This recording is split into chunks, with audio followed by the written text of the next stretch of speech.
बाई पठाण, तुमचं खरंच मनापासून मी मनापासून आभार मानतो। आमच्या शिवसेनेला हक्काचं कार्यालय तुम्ही एक नवीन पैशाचा मोबदला न घेता या ठिकाणी शिवसेना उद्धव बाळासाहेब ठाकरे पक्षाचं कार्यालय तुम्ही सुरू करायला दिलेलं आहे। आणि ह्या आमच्या राजापूरच्या टीमने अवघ्या एक आठवड्याच्या आत गद्दारांना दाखवून दिलं। अरे गद्दार किती जरी असले तरी निष्ठावंत 4 जरी असले तरी सुद्धा शिवसेनेची सेवा ते कसे करू शकतात हे या कार्यालयाच्या माध्यमातून त्यांनी दाखवून दिलेलं आहे। जाताना खूप ढोल पिटून गेले। आमच्या चव्हाणताई सांगायच्या भेटला की गाडी थांबवायच्या, रावसाहेब ते म्हणतात 3 कोटी 3 कोटी, कारण ते माझ्यावर आरोप करून द्यायचे ना। म्हणजे मी त्यांना पाडायला 3 कोटी, साळवींना पाडायला 3 करोड रुपये घेतले। आता तुम्ही सख्खे शेजारी झालेत ना, घ्या आई बापाची शपथनी सांगा, करोड ठरले असतील दिले नसतील तर ते आणून द्या, 50% तुम्हाला देऊन टाकतो। अरे किती निर्लज्ज। गद्दारी केल्याचं आम्हाला दुःख अजिबात नाही आहे। राजन साळवींनी गद्दारी केल्याचं दुःख मला अजिबात वाटत नाही, कारण जे निवडून किरण सामंत यांनी मागच्याच विधानसभेच्या निवडणुकीमध्ये सांगितलंय भाषणामध्ये की ज्यांच्याकडे 9 वेळेला गद्दारी केलेली सर्टिफिकेट आहेत त्याचं नाव राजन साळवी 2004 पासून। आणि परवाच्या दिवशी राजापूरला जी सभा झाली त्यावेळेला आमदार किरण सामंत यांनी राजन साळवींच्या अंगावरचे कपडेच उतरून टाकले।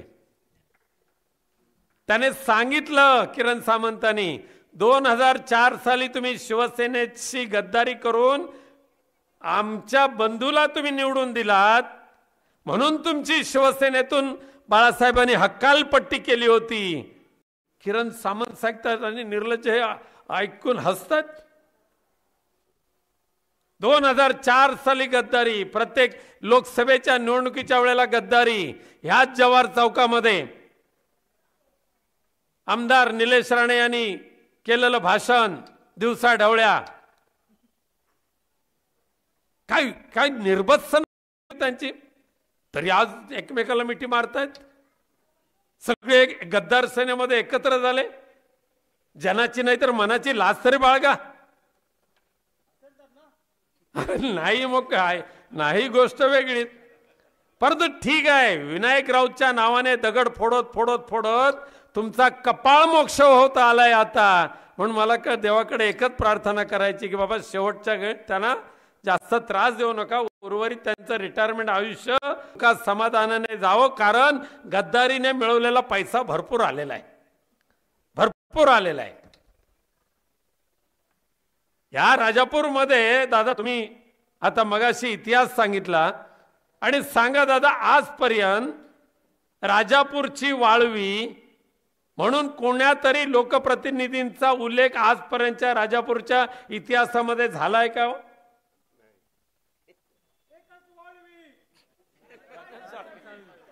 राजापूरची वाळवी राजन साळवी ही पदवी ज्यांना मिळाली त्याचं नाव राजन साळवी।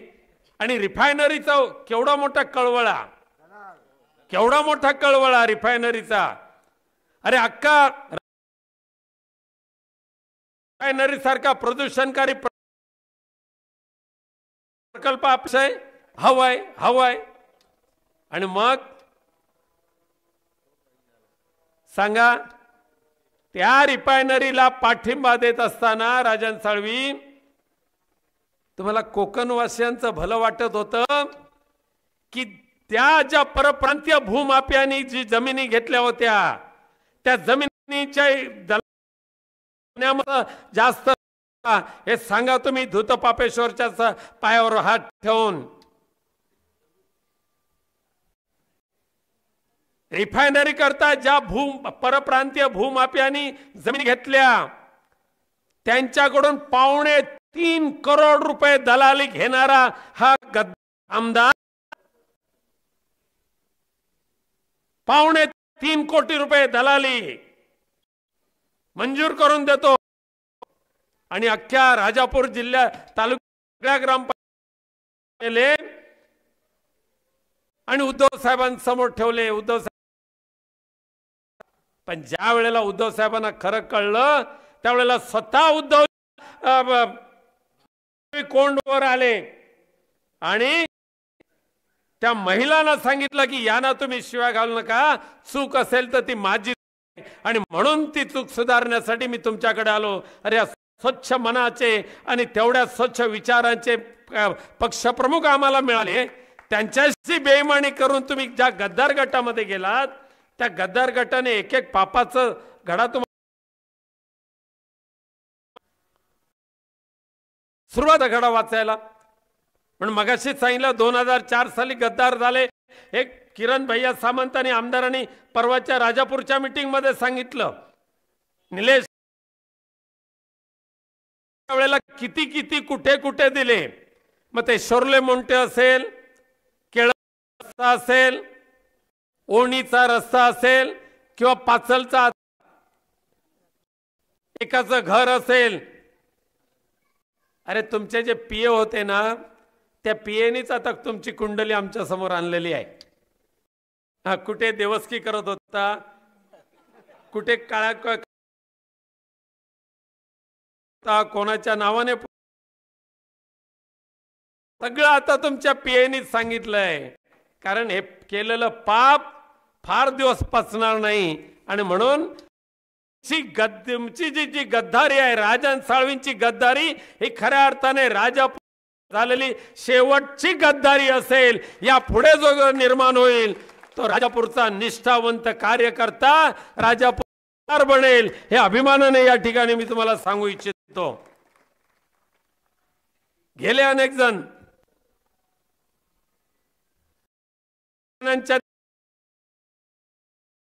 होता हे सुद्धा त्या भैयानीच सांगितलंय. अगदी